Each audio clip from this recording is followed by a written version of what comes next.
Okay, നമുക്കപ്പോൾ അടുത്തൊരു virtual lab നോക്കാം. സബ്ഷെൽ ഇലക്ട്രോൺസ് ഫില്ല് ചെയ്യുന്നതുമായി ബന്ധപ്പെട്ടുള്ള കാര്യങ്ങളാണ് നമ്മൾ നോക്കാൻ പോകുന്നത്. നമുക്കറിയാം സബ്ഷെൽ ഇലക്ട്രോൺസ് ഫില്ല് ചെയ്യുന്നത് 1s 2s 2p 3s 3p 3d എന്നീ മാനറിലാണ്. നമുക്കത് എങ്ങനെ നമുക്കൊന്ന് ബിൽഡ് ചെയ്ത് നോക്കാം. സബ്ഷെൽസിൽ ഇലക്ട്രോൺസിനെ ഫില്ല് ചെയ്ത് നമുക്ക് എങ്ങനെ ഒരു ആറ്റത്തെ ബിൽഡ് ചെയ്യാമെന്ന് നോക്കാം. ഓക്കെ, അപ്പോൾ അതിനായിട്ട് നമ്മൾ ആദ്യം ചെയ്യാൻ പോകുന്നത് ഹീലിയം ആറ്റമാണ്.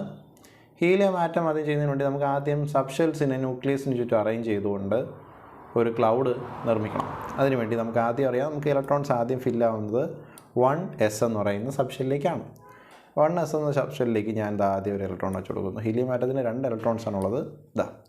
ആ ഇലക്ട്രോൺസിന് ആ 1s സബ്ഷെല്ലിൻ്റെ ഏത് ഭാഗത്തേക്ക് വേണോ മൂവ് ചെയ്യാൻ പറ്റും. ഇലക്ട്രോൺസ് ഇങ്ങനെ ഇടന്ന് മൂവ് ചെയ്യുന്ന നമുക്ക് കാണാൻ പറ്റും.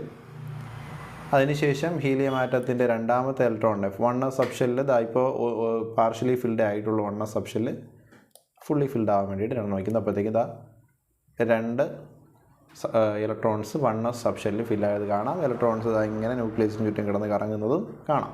ഓക്കെ, രണ്ടാണ് കൊടുക്കുമ്പോഴത്തേക്കും ശരിയാണ്, നമ്മൾ ചെയ്തത് ശരിയാണെന്ന് പറയുന്നു. Next question. അടുത്ത് നമുക്ക് തന്നിട്ടുള്ളത് കാർബണാണ്. കാർബണിൽ 6 ഇലക്ട്രോൺസ് ആണുള്ളത്. അപ്പോൾ നമുക്കത് 1 2 3 4 5 6 എന്ന രീതിയിൽ 1s 2s 2p എന്നീ 3 ഓർബിറ്റൽസിലായിട്ട് ഫില്ല് ചെയ്യണം. നമുക്ക് എങ്ങനെയാണെന്ന് നോക്കാം. നമുക്കറിയാം ഫസ്റ്റ് 1s ആണ്, ഓർബിറ്റിൽ ആഡ് ചെയ്തു. അതിലേക്ക് ഫസ്റ്റ് ഇലക്ട്രോൺ ആഡ് ചെയ്യുന്നു, സെക്കൻഡ് ഇലക്ട്രോൺ ആഡ് ചെയ്യുന്നു. അപ്പോഴത്തേക്കും കെ ഷെല്ല് ഫില്ലായിരിക്കുകയാണ്. ഓക്കെ, അല്ലെങ്കിൽ 1s എന്ന് പറയുന്ന സബ്ഷെല്ല് ഫില്ലായിരിക്കുകയാണ്. ഇനി നമുക്ക് 2s എന്ന സബ്ഷെല്ല് ആഡ് ചെയ്യണം. 2s എന്ന സബ്ഷെല്ല് 1s സബ്ഷെല്ലിൻ്റെ കാലും വലുതായിരിക്കും, മേളായും കാണപ്പെടുന്നത്. കണ്ടല്ലോ, 2s സബ്ഷെല്ലിലേക്ക് അടുത്ത ഇലക്ട്രോൺ ആഡ് ചെയ്യുന്നു.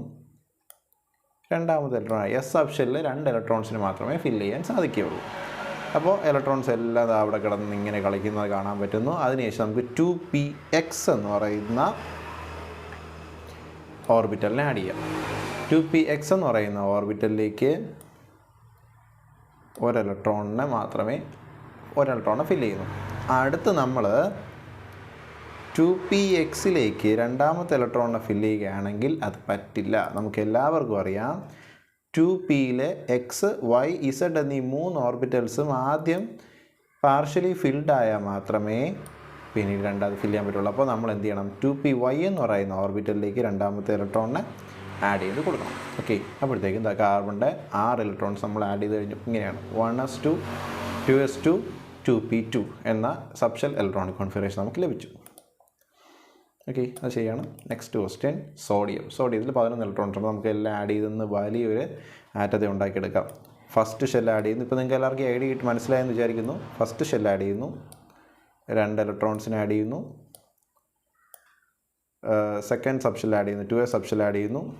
അവിടേക്ക് 2 ഇലക്ട്രോൺസിനെ ആഡ് ചെയ്യുന്നു. 2p ആഡ് ചെയ്യുന്നു, 2px ആഡ് ചെയ്യുന്നു, 1 ഇലക്ട്രോൺ ആഡ് ചെയ്യുന്നു. 2py ആഡ് ചെയ്യുന്നു, 1 ഇലക്ട്രോൺ ആഡ് ചെയ്യുന്നു. 2pz ആഡ് ചെയ്യുന്നു.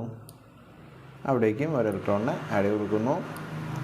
അതിനുശേഷം 2p എന്ന് പറയുന്ന ഓർബിറ്റിൽ സെമി ഫിൽഡായി. ഇനി ബാക്കിയുള്ളത് കൊണ്ട് ഫില്ല് ചെയ്യാം. 2pxലേക്ക് ഒരെണ്ണം, 2pyയിലേക്ക് ഒരെണ്ണം, 2pzലേക്ക് ഒരെണ്ണം. ഓക്കെ, അപ്പോൾ 1s 2s 2p 3 ഫിൽഡായി. എപ്പോഴത്തേക്കും മൊത്തത്തിൽ എത്ര ഇലക്ട്രോൺസ് ആയി? 1 2 3 4 5 6 7 8 9 10. ഇനി 1 ഇലക്ട്രോണിനെ കൂടെ ഫില്ല് ചെയ്യണം. അതെവിടെയായിരിക്കും? 3s എന്ന് പറയുന്ന ഓർബിറ്റിൽ നമ്മൾ ആഡ് കൊടുക്കുന്നു. നമുക്ക് ഓബിയസ്ലി നമുക്ക് എല്ലാവർക്കും അറിയാം 3s എന്ന ഓർബിറ്റിൽ ഇവരെ കാലെല്ലാം ന്യൂക്ലിയസിൽ നിന്ന് ഡിസ്റ്റൻ്റ് ആയിട്ട് സ്ഥിതി ചെയ്യുകയാണ്. അതുകൊണ്ടാണ് അതിങ്ങനെ വലുതായിട്ട് കാണപ്പെടുന്നത്. അവിടേക്ക് നമ്മൾ 1 ഇലക്ട്രോണിനെ ആഡ് ചെയ്ത് കൊടുക്കുന്നു. അതോടെ സോഡിയത്തിൻ്റെ ഇലക്ട്രോണിക് കോൺഫിഗറേഷൻ കംപ്ലീറ്റ് ആയിരിക്കുകയാണ്. Okay, thank you.